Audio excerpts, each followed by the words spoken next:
ಗಟ್ brain Axis ನಮ್ಮ ಕರುಳಿಗೂ ಮತ್ತು ನಮ್ಮ ಮೆದುಳಿಗೂ ಬಹಳಷ್ಟು ಹತ್ತಿರವಾದ ಸಂಬಂಧವಿದೆ ಸ್ನೇಹಿತರೆ.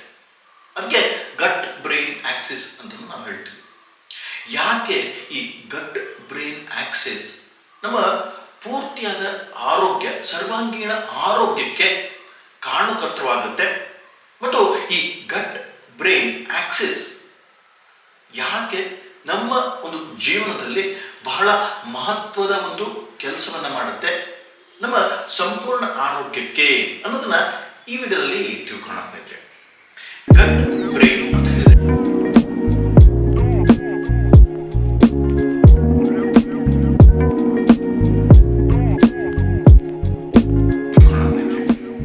ಗಟ್ ಬ್ರೈನ್ ಅಂತ ಹೇಳಿದ್ರೆ ನಮ್ಮ ಕರುಳುಗಳು ಮತ್ತು ನಮ್ಮ ಮೆದುಳು ಇವೆರಡಕ್ಕೂ ಬಹಳ ಹತ್ತಿರವಾದ ಸಂಬಂಧವಿದೆ ಸ್ನೇಹಿತರೆ.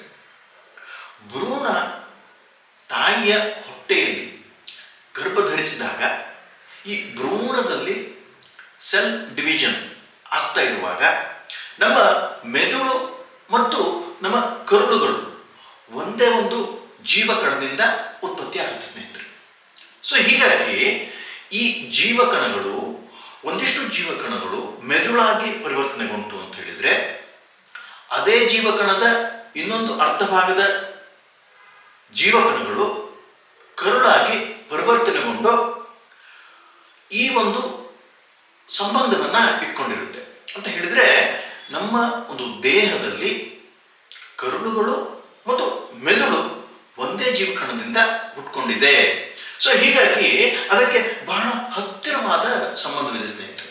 ಸೊ ಹೀಗಾಗಿ ನಾವು ಗಟ್ ಅಂತ ಹೇಳಿದ್ರೆ ಕರುಳುಗಳಿಗೆ ಸೆಕೆಂಡ್ ಬ್ರೈನ್, ಎರಡನೇ ಮೆದುಳು ಅಂತ ನಾವು ಹೇಳ್ತೀವಿ ಸ್ನೇಹಿತರೆ.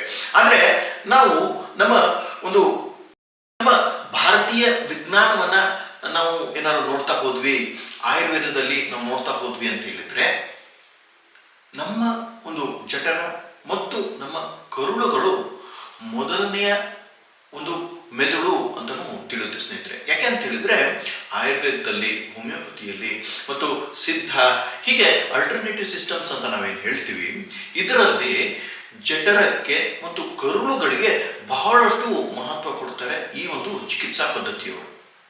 ಯಾಕೆ ಅಂತ ಹೇಳಿದ್ರೆ, ಯಾವುದೇ ಒಂದು ರೋಗದ ಮೂಲವನ್ನ ನೀವು ಹುಡುಕ್ತಾ ಹೋದ್ವಿ ಅಂತ ಹೇಳಿದ್ರೆ ಅದು ಕರುಳುಗಳಲ್ಲಿ, ಜಠರದಲ್ಲಿ ಮತ್ತು ನಮ್ಮ ನಾಭಿಯ ಒಂದು ಅಕ್ಕಪಕ್ಕದಲ್ಲಿ ಅದರ ಒಂದು ಮೂಲ ಕಂಡುಬರುತ್ತೆ ಸ್ನೇಹಿತರೆ. ಸೊ ಹೀಗಾಗಿ ನಮ್ಮ ಒಂದು ಕರುಳುಗಳ ಆರೋಗ್ಯ ಬಹಳಷ್ಟು ಮುಖ್ಯವಾಗುತ್ತೆ ಮತ್ತು ನಮ್ಮ ಕರುಳುಗಳಲ್ಲಿ ಉತ್ಪತ್ತಿ ಆಗ್ತಕ್ಕಂತಹ ನ್ಯೂರೋ ಟ್ರಾನ್ಸ್ಮಿಟರ್ಸ್ ಅಂತ ಹೇಳಿದ್ರೆ ಹ್ಯಾಪಿ ಹಾರ್ಮೋನ್ಸ್ ಅನ್ಬೋದು, ಅಥವಾ ನಮ್ಮ ದೇಹದಲ್ಲಿ ಉತ್ಪತ್ತಿ ಆಗುವಂತಹ ಬಹಳಷ್ಟು ಹಾರ್ಮೋನ್ಗಳು ನಮ್ಮ ಕರುಳಿನಲ್ಲಿ ಉತ್ಪತ್ತಿ ಆಗ್ತದೆ ಸ್ನೇಹಿತರೆ. ಸೊ ಹೀಗಾಗಿ ನಮ್ಮ ಕರುಳುಗಳಿಗೆ ಮತ್ತು ಮೆದುಳಿಗೆ ಬಹಳ ಹತ್ತಿರವಾದ ಸಂಬಂಧ ಒಂದು ಆಯ್ತು ಅಂತ ಹೇಳಿದ್ರೆ, ನಮ್ಮ ಸಂಪೂರ್ಣ ಆರೋಗ್ಯ ಬೇಕು ಅಂದ್ರೆ ನಮ್ಮ ಜಠರ ಮತ್ತು ಕರುಳುಗಳ ಆರೋಗ್ಯ ಬಹಳಷ್ಟು ಮಹತ್ವದ್ದಾಗುತ್ತೆ ಯಾವುದೇ ಒಬ್ಬ ರೋಗಿಯಲ್ಲಿ ಸ್ನೇಹಿತರೆ. ಈಗ ನರಮಂಡಲಗಳ ರೋಗ ಇದೆ ಅಂತ ನರಮಂಡಲಗಳ ಚಿಕಿತ್ಸೆ ತಗೊಳ್ತಾ ಹೋಗ್ತಾ ಇರ್ತಾರೆ, ಆದ್ರೆ ಅದರ ಮೂಲ ಬಂದ್ಬಿಟ್ಟು ಕರುಳುಗಳಲ್ಲಿ ಇರುತ್ತೆ. ನಾನು ಎಷ್ಟೋ ಪೇಷಂಟ್ಸ್ನ ನೋಡಿದ್ದೀನಿ, ಅವ್ರಿಗೆ ಇಲ್ಲಿ ನೋವಿರುತ್ತೆ, ಈ ಭುಜದಲ್ಲಿ ನೋವಿರುತ್ತೆ, ಕತ್ತಿನಲ್ಲಿ ನೋವಿರುತ್ತೆ ಮತ್ತು ಕತ್ತಿನ ನೋವು ತಲೆನೋವನ್ನ ಬರೆಸ್ತಾ ಇರುತ್ತೆ. ಸೊ ಈ ಥರ ಪೇಷಂಟ್ಸ್ಗಳಲ್ಲಿ ಏನಾಗುತ್ತೆ ಅಂತ ಹೇಳಿದ್ರೆ, ಅವರ ಒಂದು ಪೂರ್ತಿಯಾದ ವಿಸ್ತಾರವಾದ ಒಂದು ಮಾಹಿತಿಯನ್ನು ನಾವು ತಗೊಂಡಾಗ ಅದರ ಮೂಲ ಜಠರದಲ್ಲಿ, ಕರುಳುಗಳಲ್ಲಿ ಕಂಡುಬರುತ್ತೆ. ಆ ಒಂದು ಚಿಕಿತ್ಸೆ ಈ ಒಂದು ಅಂಗಗಳಿಗೆ, ಜಠರ ಮತ್ತು ಕರುಳುಗಳ ಅಂಗಗಳಿಗೆ ಕೊಟ್ಟಾಗ ಈ ನೋವುಗಳು ಮಾಯವಾಗ್ಬಿಡುತ್ತೆ. ಆದ್ರೆ ಎಷ್ಟೋ ಜನ ಏನ್ ಮಾಡ್ತಾರೆ, ಇಲ್ಲಿ ಜಾಯಿಂಟ್ ಪೇನ್ ಇದೆ, ಈ ಭುಜ ನೋವಿದೆ, ಕತ್ತು ನೋವಿದೆ, ನರದ ಡಾಕ್ಟರ್ ಹತ್ರ ತೋರಿಸ್ಕೊಳ್ಳೋಣ, ನರದ ಡಾಕ್ಟರ್ ಹತ್ರ ಹೋದ್ರೆ ಅವರು ಪೇನ್ ಕಿಲ್ಲರ್ಸ್ ಕೊಡ್ತಾ ಇರ್ತಾರೆ. ಆದ್ರೆ ಅದರ ಮೂಲ ನಾವು ನೋಡ್ತಾ ಹೋದ್ವಿ ಅಂದ್ರೆ ನಮ್ಮ ದೊಡ್ಡ ಕರುಳಿನಲ್ಲಿ ಇರ್ತಕ್ಕಂಥ ಒಂದು ಬ್ಯಾಕ್ಟೀರಿಯಾಗಳು. ಸೊ ಹೀಗಾಗಿ ನಮ್ಮ ದೊಡ್ಡ ಕರುಳಿನಲ್ಲಿ ಉತ್ಪತ್ತಿ ಆಗತಕ್ಕಂಥ ನ್ಯೂರೋ ಟ್ರಾನ್ಸ್ಮಿಟರ್ಸ್ಗಳು ಮತ್ತು ನಮ್ಮ ದೊಡ್ಡ ಕರುಳಿನ ಆರೋಗ್ಯ ಬಹಳಷ್ಟು ಮುಖ್ಯವಾಗುತ್ತೆ ಯಾವುದೇ ಒಬ್ಬ ರೋಗಿಯಲ್ಲಿ ಸ್ನೇಹಿತರೆ. ಸೊ ಹೀಗಾಗಿ ನಾವು ಗಟ್ ಬ್ರೈನ್ ಆಕ್ಸಿಸ್ ಅಂತ ಹೇಳಿದ್ರೆ ನಮ್ಮ ಜಠರ ಮತ್ತು ಕರುಳುಗಳ ಆರೋಗ್ಯ ಎಷ್ಟು ಚೆನ್ನಾಗಿದೆ ಅದೇ ರೀತಿ ನಮ್ಮ ಮಾನಸಿಕ ಆರೋಗ್ಯ ಚೆನ್ನಾಗಿರುತ್ತೆ ಅಂತ ನನಗೆ ತಿಳಿಸ್ತಾ ಇರುತ್ತೆ.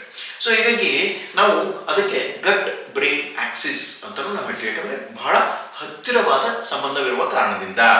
ಮತ್ತು ನಮ್ಮ ಮೆದುಳು ಮೊದಲನೆಯ ಒಂದು ತಲೆಯಲ್ಲಿರುವಂತಹ ಮೆದುಳು ಮೊದಲನೆಯ ಮೆದುಳು ಅಂತಲೂ ನಾವು ಹೇಳ್ತೀವಿ. ಆದರೆ ನಮ್ಮ ಮೆದುಳು ನಮ್ಮ ಜಠರದಲ್ಲಿದೆ ಅಂತ ನನ್ನ ಒಂದು ಅನಿಸಿಕೆ ಸ್ನೇಹಿತರೆ. ಯಾಕೆ ಅಂತ ಹೇಳಿದ್ರೆ ಗಟ್ ಈಸ್ ಸೆಕೆಂಡ್ ಬ್ರೈನ್ ಅಂತ ಸೈನ್ಸ್ ಹೇಳಿದ್ರೆ, ನಮ್ಮ ಪುರಾತನ ಪುರಾತನ ವೈದ್ಯಕೀಯ ಶಾಸ್ತ್ರಗಳಲ್ಲಿ ಆಯುರ್ವೇದ, ಹೋಮಿಯೋಪತಿ, ಸಿದ್ಧ, ನ್ಯಾಚುರೋಪತಿ ಇದರಲ್ಲಿ ನಾವು ಬಹಳಷ್ಟು ಫೋಕಸ್ ಮಾಡ್ತೀವಿ ಜಠರದ ಆರೋಗ್ಯದ ಬಗ್ಗೆ ಸ್ನೇಹಿತರೆ.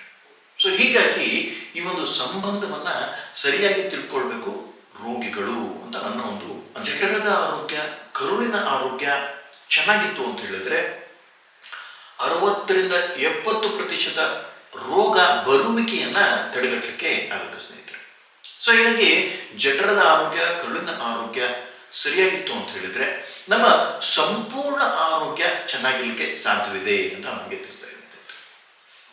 ಸೊ ಹೀಗಾಗಿ ಜಠರದ ಮತ್ತು ಕರುಳಿನ ಆರೋಗ್ಯ ಮತ್ತು ನಮ್ಮ ಮೆದುಳಿನ ಆರೋಗ್ಯ ಬಹಳಷ್ಟು ಹತ್ತಿರವಾದ ಸಂಬಂಧ ಯಾಕೆ ಅಂತ ನಮಗೆ ತಿಳಿಸ್ಕೊಂಡೆ.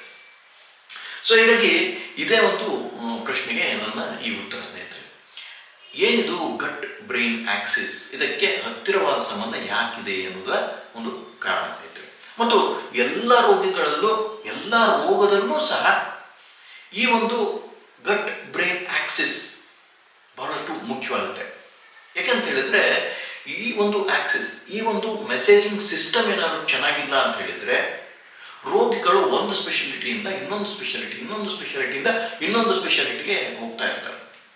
ಸೊ ನೀವು ಕೇಳಿರ್ಬೋದು, ನಾಭಿ ತಿರುಗಿದೆ, ನಾಭಿ ಡಿಸ್ಪ್ಲೇಸ್ ಆಗಿದೆ ಅಂತ ಎಷ್ಟು ಜನ ಹೇಳ್ತಾ ಇರ್ತಾರೆ. ಆಯುರ್ವೇದದಲ್ಲಿ ಹೇಳ್ತಾರೆ ಮತ್ತು ನಮ್ಮ ನಾಟಿ ವೈದ್ಯಕೀಯ ಪದ್ಧತಿಯಲ್ಲಿ ಹೇಳ್ತಾರೆ.